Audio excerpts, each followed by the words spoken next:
Lucky, చెప్పండి నాన్న. పక్క ఊర్లో నా ఫ్రెండ్ ఉన్నాడు. అతడు నీకు ఒక చిన్న పెట్టెను ఇస్తాడు. నువ్వు వెళ్ళి జాగ్రత్తగా ఆ పెట్టెను తీసుకొని వచ్చేసేయి.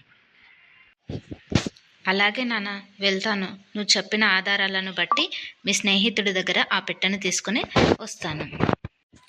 అలా తండ్రి చెప్పిన ఆధారాలను బట్టి లక్కీ ముందుకు వెళ్ళసాగింది. అలా లక్కీ వెళ్ళి వాళ్ళ నాన్నగారి ఫ్రెండ్ను కలిసింది.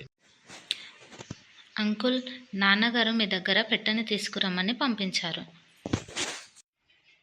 తీసుకో తల్లి, ఇదే ఆ పెట్టె. దారిలో దొంగలుంటారు, జాగ్రత్త తల్లి. అలా లక్కీ ఆ పెట్టెను తీసుకుని వెళ్ళసాగింది. లక్కీకి ఆ అంకుల్ దారిలో దొంగలుంటారు తల్లి, జాగ్రత్త అని చెప్పి పంపించాడు. లక్కీ అలా వెళ్తుండగా తన వెంబడి ఎవరు రావడం గమనించింది. అమ్మో, అంకుల్ చెప్పింది నిజమే. నా వెంట ఎవరో దొంగలు పడుతున్నారు. ఈ పెట్టెను ఎలాగైనా భద్రపరచాలి అని నిర్ణయించుకుంది. ఆ పెట్టెను పొదల్లో దాచింది. పొదల్లో దాచి అది నదిలో పడింది అని ఏడవడం మొదలుపెట్టింది. ఆ దొంగ ఆ అమ్మాయి చెప్పింది నిజం అనుకొని నదిలో దూకేశాడు. అమ్మయ్య, దొంగ నదిలో దూకేశాడు. ఇప్పుడే నేను వెళ్ళడం మంచిది.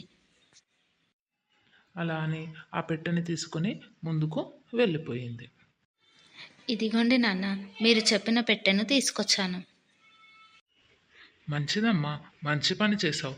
పెట్టె తీసుకొచ్చి సమయానికి మంచి పని చేసావు.